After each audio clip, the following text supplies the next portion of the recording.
মাগরিবের নামাজ আদায় করছিলেন। তিনি কিন্তু কাফের।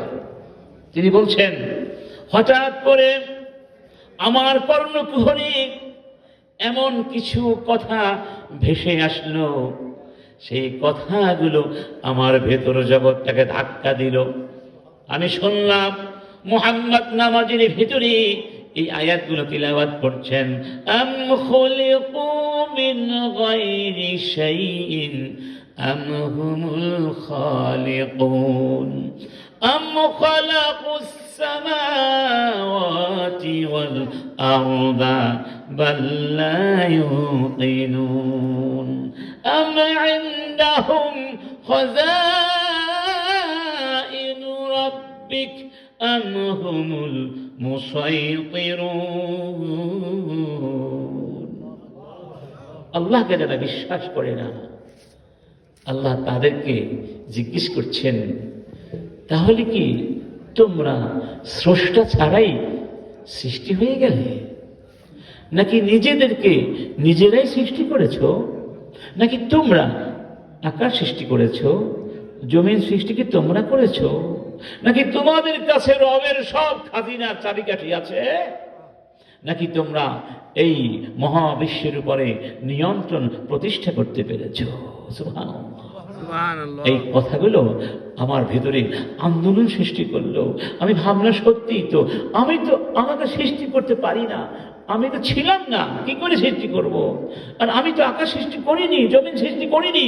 অবশ্যই তাহলে একজন রব আছেন। তিনি বলছেন, কাদা কলবি ইয়াতীব, কাদা কলবি ইয়াতীব, আমার মন এমন হয়ে গেল ইসলামের জন্য পাখির মতো উড়ে যেতে লাগলো।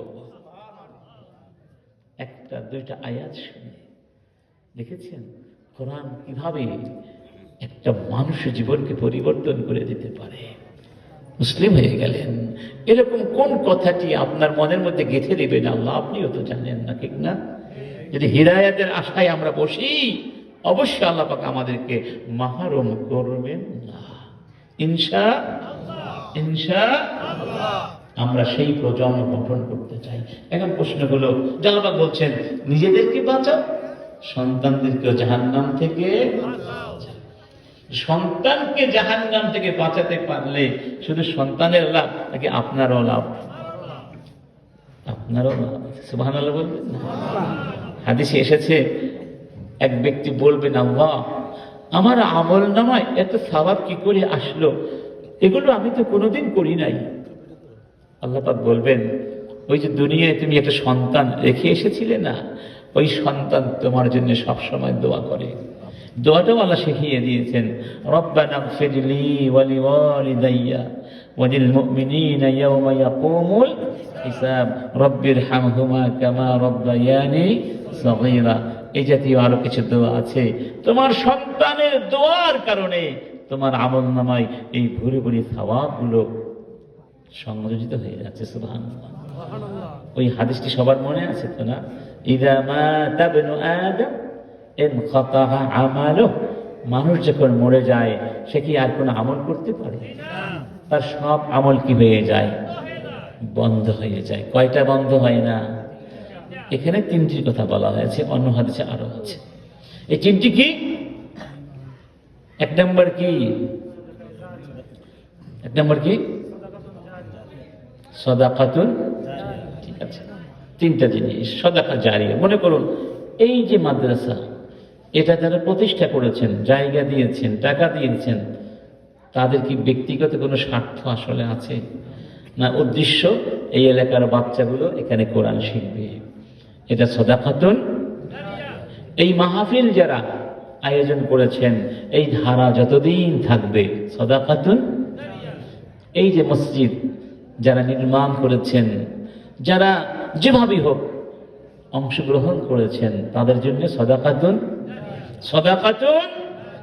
সুবহানাল্লাহ। এগুলোর সওয়াব চলমান বহমান থাকবে। মৃত্যুর পরে বুঝবেন এগুলোর দাম কত। যে আমাদের নেতারা বলতে নাই খেলা হবে,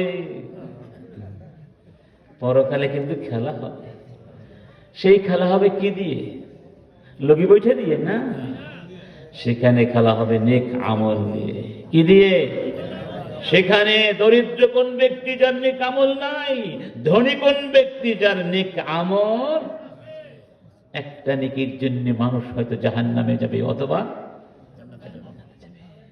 আল্লাহু আকবার।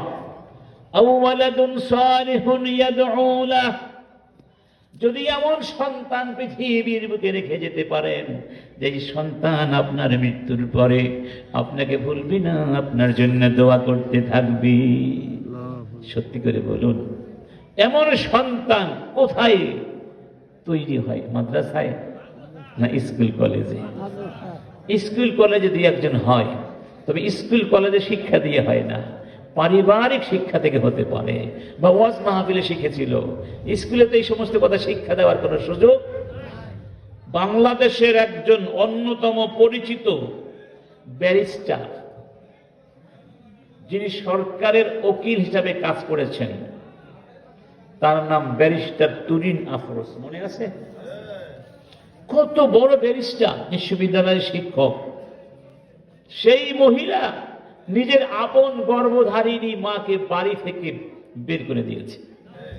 তার বাবা মারা গেছে, মা তার কিডনিগুলো নষ্ট হয়ে গেছে, একদিন পর পর ডায়ালিসিস করে করে বেঁচে আছে। মানে বলতে পারে সেই ব্যক্তি ফি হুকমিল মাউতা, সে অনেকটা মৃতই। এরকম একজন মাকে বাড়ি থেকে বের করে দিয়েছে ব্যারিস্টার। বলুন, এই ব্যারিস্টারি পড়ার চেয়ে গ্রামে গরু ছাগল পালা অনেক ভালো না? গরু ছাগল যারা পালে আমার কর্মী শ্রমিক,